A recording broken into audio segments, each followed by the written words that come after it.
तो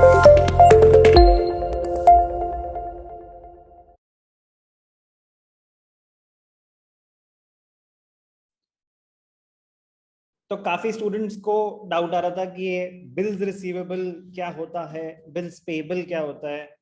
अभी मैंने आपको कहा था कि बस आपको इतना पता होना चाहिए कि बिल्स रिसीवेबल आपके लिए करंट एसेट होता है, बिल्स पेबल आपके लिए करंट लायबिलिटी होती है। व्हाई? बिल्स रिसीवेबल मतलब आपको शॉर्ट पीरियड ऑफ टाइम में पैसे मिलने वाले हैं, current asset which will generate cash with in a period of 12 months. और बिल्स पेबल करंट लायबिलिटीज, क्योंकि शॉर्ट पीरियड में 12 मंथ्स के अंदर अंदर आपको कुछ पेमेंट करनी है। अब हम अंडरस्टैंड करेंगे why is bill receivable a current asset, why are bills payable a current liability. Why से पहले व्हाट आर दे अंडरस्टैंड करेंगे एक बेसिक से एग्जांपल से, साथ साथ डिस्कशन करेंगे, तो आप ही मुझे उसका मीनिंग क्रिएट करके दिखाएंगे। तो चलो हम इस कहानी में ले लेते हैं अनंत और कृषा को। ठीक है, अनंत sold goods worth rupees 1 lakh to Krisha on 1st April 2021. Anant sold goods worth rupees 1 lakh to Krisha on 1st April 2021. ठीक है, अभी पैसे नहीं आए। अगर इतनी सी कहानी है, इमीडिएटली पैसे नहीं आए, लिख ही देता हूं, it was a credit transaction, it was a credit transaction. तो अभी पैसे नहीं आए, तो दो पार्टीज इन्वॉल्व हैं, अनंत और कृषा। अभी हम सिर्फ और सिर्फ टर्म्स अंडरस्टैंड कर रहे हैं। अनंत, आप सेलर हो या परचेजर हो? मैं तो सेलर हूँ सर। सेलर। तो आपने गुड्स सेल कर दिए, तो आपने कृषा से पैसे लेने हैं या कृषा को पैसे देने हैं? Yes sir. आपने कृषा से पैसे लेने हैं या कृषा को पैसे देने हैं? सर मुझे तो पैसे लेने हैं सर। आपने कृषा से पैसे लेने हैं, गुड। Yes sir. तो अनंत ने अपनी बुक्स में क्या दिखाया होगा? एक तो दिखाई होगी सेल्स 1 लाख की, कृषा ने अपनी बुक्स में दिखाई होंगी परचेजेस 1 लाख की। ये बात तो सिंपल सी है, इसमें किसी को कोई doubt? No no sir. Sir. अब इंपॉर्टेंट पॉइंट, अनंत की बुक्स में अनंत खुद ही बताएगा, आपकी बुक्स में अनंत क्या आएंगे, डेटर्स या creditors? Sir debtor sir. Debtor. Krisha आप बताओ, अनंत की बुक्स में डेटर्स आएंगे या creditors? Krisha.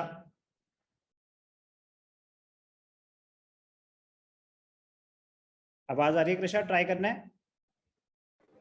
Yes sir, sir net चला गया था। आ गया? Yes sir. अनंत की बुक्स में सेल्स, कृषा की बुक्स में परचेजेस। अब अनंत की बुक्स में ये दिखाना है कि कृषा से अनंत ने कृषा से 1 लाख रुपीस लेने हैं, तो वो तो ठीक है, वो तो हमें समझ आ रहा है। बट अनंत की बुक्स में डेटर्स आएंगे या क्रेडिटर्स?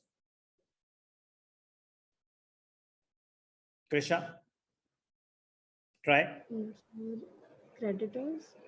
ओके, अनंत ने बोला डेटर्स, कृषा ने बोला creditors. Ayushman? Yes sir. Question same है। Sir it will be creditors. हो सकता है, Manyata? It will be debtors. Prithvi? Sir debtors. 3-2 चल रहा है अभी in favour of debtors. Raghav? Sir I think debtors. 4-2। Ronit? Sir debtors. 5-2। Ridhima? Sir debtors. 6-2। Saamya? Sir debtors. Sure? Yes, sir. 7-2. Shashwata? Debtors. 8-2. श्रुत? Sir, creditors. 8-3. Vidur? Creditors. हम्म Creditors. 8-4. तो public opinion कहता है 8 out of 12 people say debtors, 4 say creditors. Debtors. Debtors are the people who owe us money because of credit sales. Debtors हमारे assets होते हैं. Debtors जिनको हमने credit पे सामान बेचा हुआ है, हमने उनसे पैसे लेने हैं. तो डेटर्स की लिस्ट में क्या आ रहा होगा? कृषा. डेटर्स हमारे लिए क्या होते हैं? Current assets. Revise current assets and current liabilities, उसमें एग्जांपल्स में दे रखा है, डेटर्स की एक्सप्लेनेशन भी दे रखी है. तो अनंत की बुक्स में आ रहे होंगे डेटर्स. तो अब कोई क्वेश्चन बचा नहीं. तो कृषा की बुक्स में क्या आ रहे होंगे? Creditors. Creditors are the people to whom we owe money. तो कृषा अपने जब बुक्स बना रही है तो वो दिखाएगी क्रेडिटर्स, किन लोगों को उसने पैसे देने हैं because of credit purchases. Creditors किस नाम से आ रहे होंगे? अनंत. और क्रेडिटर्स क्या होते हैं? Current liabilities.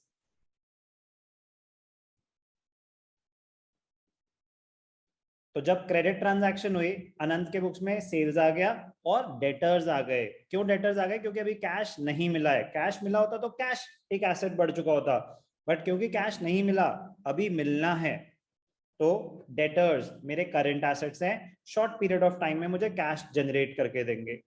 कृषा की बुक्स में क्रेडिटर्स मेरी करंट लायबिलिटीज हैं, शॉर्ट पीरियड ऑफ टाइम में मुझे लोगों के पैसे क्लियर करने हैं. अभी तक की कहानी क्लियर है? Yes, sir. Okay. Yes, sir. अब क्या हुआ? अनंत ने Sir. एक सेकेंड. Sir, अनंत क्रेडिटर होएगा पर उसकी बुक्स में डेटर आएगा. ओके. अनंत अपने अकाउंट्स अपने एंड पे बना रहा होगा. Yes, sir. कृषा अपनी अकाउंटिंग खुद कर रही होगी. तो जब मैं हूं अनंत, तो जब मैं अपनी अकाउंटिंग कर रहा हूं तो मैं दिखाऊंगा डेटर्स कि मैंने कृषा से इतने पैसे लेने हैं. तो किस कैटेगरी में जाएगी कृषा? डेटर्स, मेरे एसेट्स की लिस्ट में आ जाएगी. अब अगर मैं कृषा के अकाउंट्स बना रहा हूं तो कृषा की बुक्स में क्या आएंगे कि उसने लोगों के पैसे देने हैं, तो क्रेडिटर्स की लिस्ट में अनंत आ जाएगा. बोलो. Yes, sir. Clear? Yes, sir. Okay. अब हम बस बुक्स में दिखा रहे हैं कि हमने कृषा से 1 लाख रुपीस लेने हैं. तो अनंत के पास एज सच कोई सिक्योरिटी है क्या कि वो पैसे मिलेंगे ही मिलेंगे? कोई श्योरिटी है अनंत आपके पास, या सिर्फ भरोसा है? सर श्योरिटी तो बिल्स रिसीवेबल से आती है ना. अभी तो पता ही नहीं ना बिल रिसीवेबल बिल्स पेबल क्या होते हैं. As of now No, sir. सिर्फ भरोसा है या कोई श्योरिटी है? सर श्योरिटी नहीं है सर. भरोसा है. Yes sir. भरोसा है तभी आपने क्रेडिट पे सामान बेचा होगा. तो अभी कोई श्योरिटी नहीं है, बट यस अपने बिजनेस टर्म्स के बेसिस पे आपने क्रेडिट पे सामान बेच दिया. अब क्या होगा? आपके पास ऑप्शन होता है, कंपल्सरी नहीं होता, आपके पास ऑप्शन होता है कि आप एडिशनल डॉक्यूमेंटेशन करो. आप एक डॉक्यूमेंट बना के कृषा को भेजोगे जिसपे लिखा होगा कृषा इज सपोज टू पे बाय दिस डेट. वो 1 मंथ हो सकता है, 2 मंथ्स हो सकते हैं, 3 मंथ्स हो सकते हैं. वो पीरियड स्पेसिफाइड होता है कि बाय दिस डेट आपको कृषा को इतने पैसे देने हैं. वो डॉक्यूमेंट अगर वो साइन कर दे तब जाके वो एक वैलिड डॉक्यूमेंट बनता है. जिसने पैसे लेने हैं उसके लिए वो डॉक्यूमेंट माना जाता है बिल्स रिसीवेबल. जिसने पैसे देने हैं उसके लिए वो डॉक्यूमेंट माना जाता है बिल्स पेएबल. ध्यान से देखना, कहानी कंटिन्यू हो रही है. अभी अनंत ने पैसे लेने थे, उसने अपनी बुक्स में डेटर्स दिखा रखे थे. कृषा ने पैसे देने थे, उसने अपनी बुक्स में क्रेडिटर्स दिखा रखे थे. अब क्या हुआ? अनंत को थोड़ी घबराहट होने लगी. कहता कोविड का टाइम चल रहा है, अनसर्टेनिटी बहुत ज्यादा है, पता नहीं क्या होगा आगे जाके, तो एडिशनल डॉक्यूमेंटेशन कर लेते हैं. तो on 7th April 2021, Anant drew a bill of exchange on Krisha. सामान का बिल अलग होता है, ये एडिशनल डॉक्यूमेंटेशन है। सामान के बिल को तो हम आगे जाके सीखेंगे, उसको तो टर्म बोलते हैं इनवॉइस। वो तो एक सामान का बिल है, वो तो जिस दिन सामान बेचा होगा वो तो बिल उसी दिन शेयर हो गया होगा। सामान के बिल की बात नहीं हो रही, ये एडिशनल डॉक्यूमेंटेशन है। On 7th April 2021, Anant drew a bill of exchange on Krisha. Krisha accepted the bill and returned it to Anant. Acceptance जब तक नहीं आएगी उस बिल की कोई वैलिडिटी नहीं है। अनंत अपने एंड से ही लिख दे कि 15 डेज के अंदर अंदर पैसे देने हैं, नो, कह रहे मैंने तो एक्सेप्ट नहीं करा अभी, मुझे तो 3 महीने चाहिए। तो जिसने पैसे लेने हैं, अनंत ने पैसे लेने हैं, वो बिल बना के भेजेगा कृषा के पास, बिल ऑफ एक्सचेंज बिल बना के भेजेगा कृषा के पास। कृषा देखेगी, अगर उसको अग्रीएबल है, जो टाइम पीरियड स्पेसिफाइड है, तो कृषा उसको एक्सेप्ट कर देगी, तब जाके वो एक वैलिड डॉक्यूमेंट बनता है। Anant drew a bill of exchange on Krisha, ऐसे लिख देते हैं चलो, for a period of 3 months। अभी इस चीज की कोई रेलेवेंस नहीं है, वो बस आपको बताने के लिए कर रहा हूं कि उस पर पीरियड हमेशा स्पेसिफाइड होगा। अब ध्यान से देखना क्या अकाउंटिंग होती होगी। अनंत की बुक्स में क्या होगा और कृषा की बुक्स में क्या होगा। अनंत ने पहले करंट एसेट्स दिखा रखे थे कृषा के नाम से कि 1 लाख रुपीस लेने हैं कृषा से, और कृषा ने लाइबिलिटीज दिखा रखी थी 1 लाख देने हैं।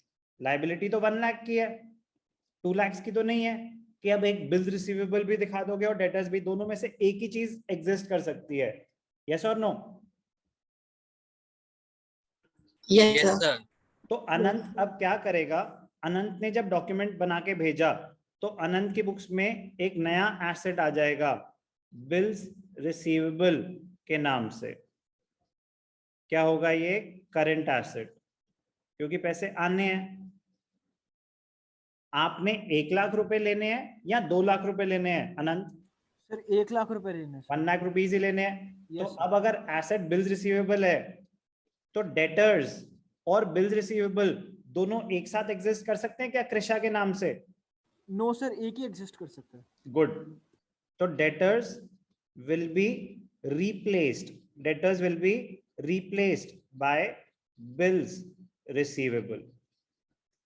तो डेटर्स का बैलेंस 1 लाख से कम हो जाएगा और बिल्स रिसीवेबल का 1 लाख से बढ़ जाएगा।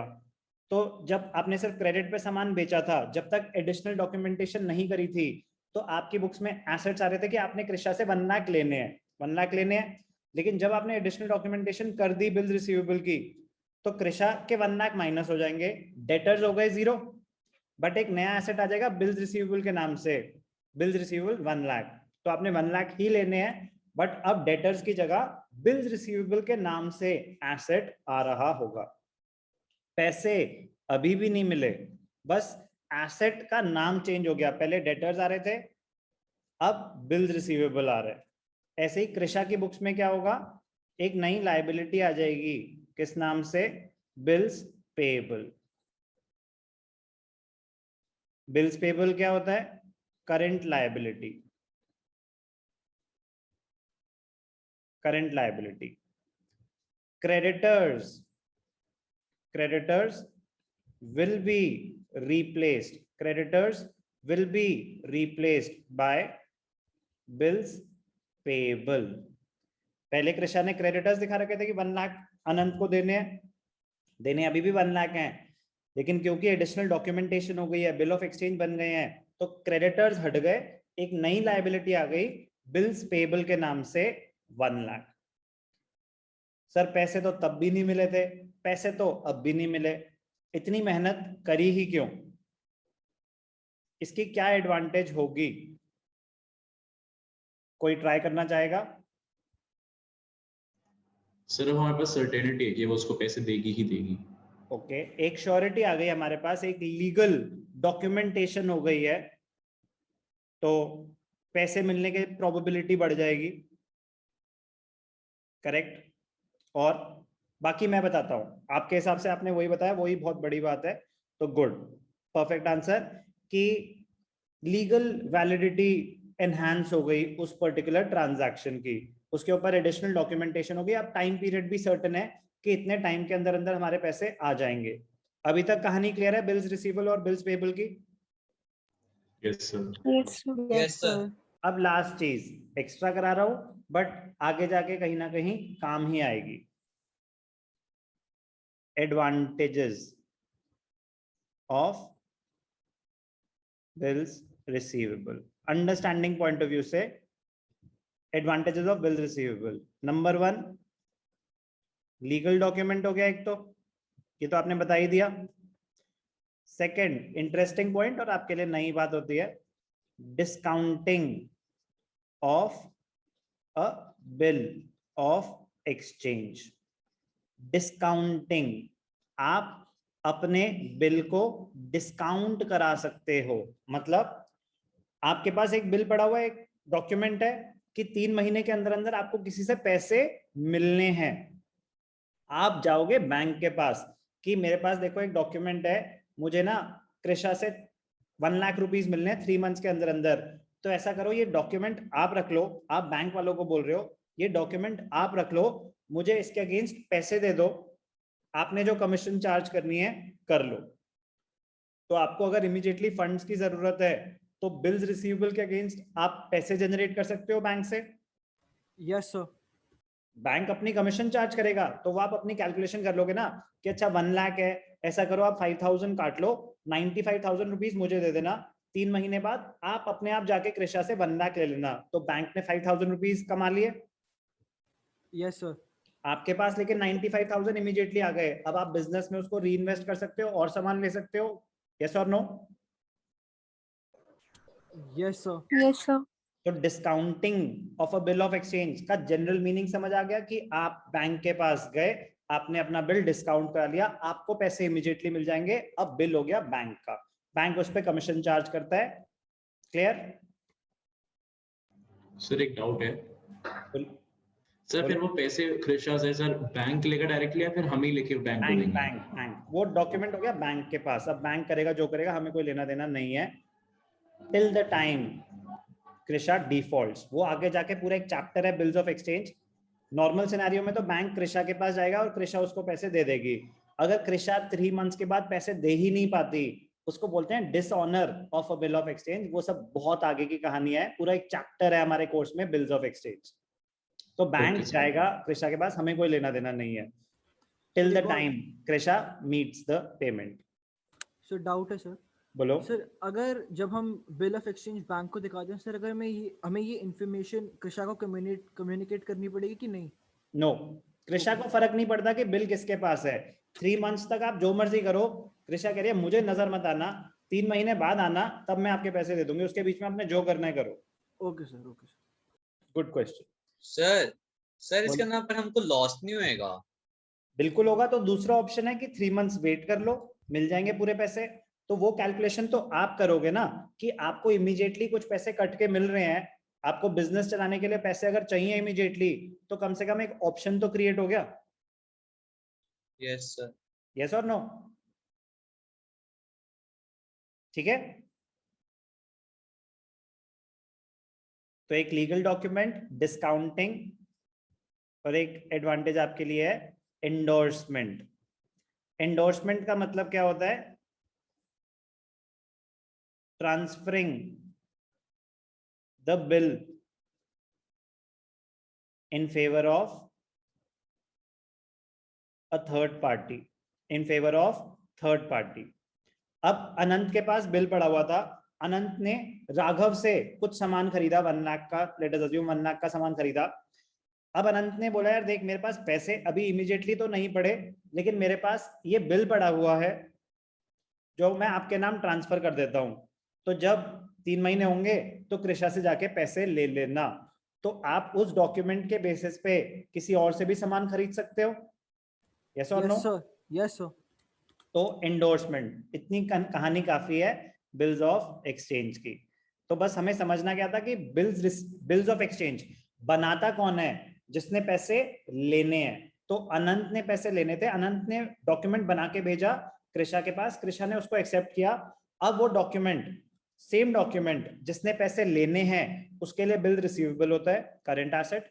जिसने पैसे देने हैं उसके लिए बिल्स पेबल, करंट लायबिलिटी होती है।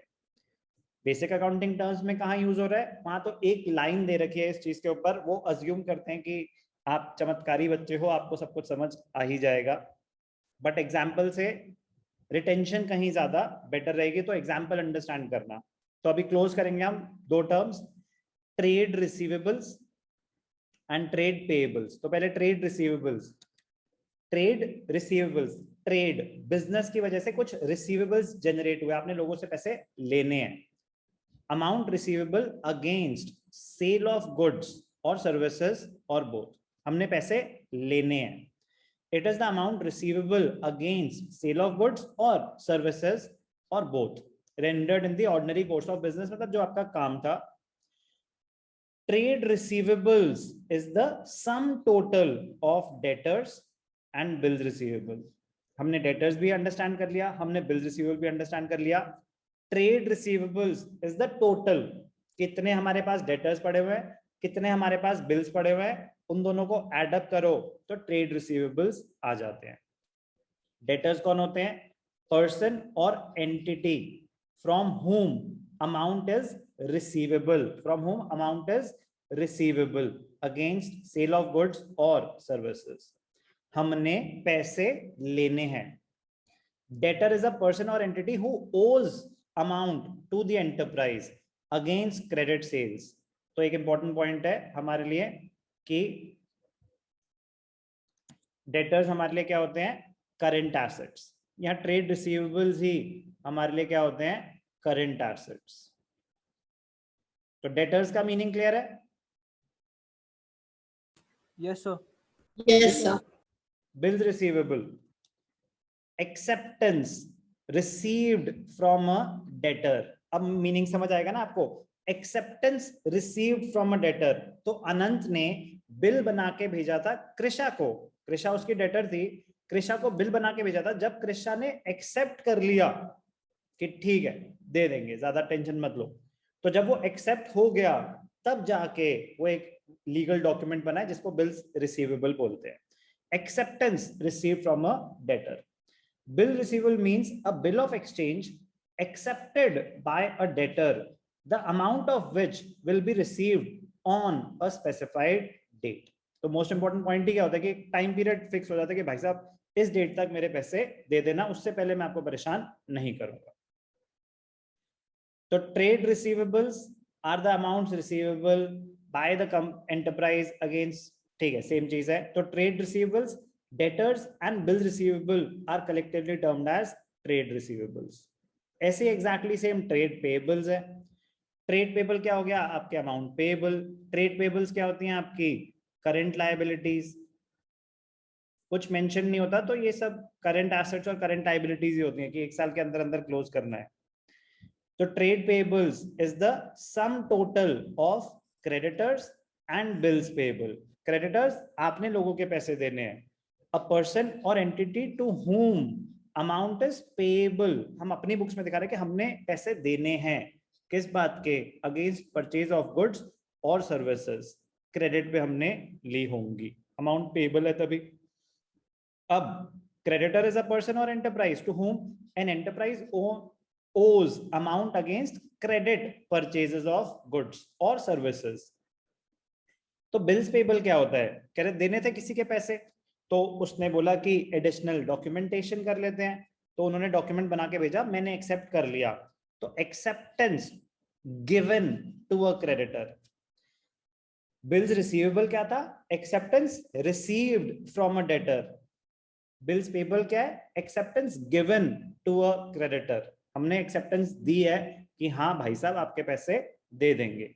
तो bills payable means bill of exchange accepted by the person और an enterprise, the amount of which will be payable on that specified date.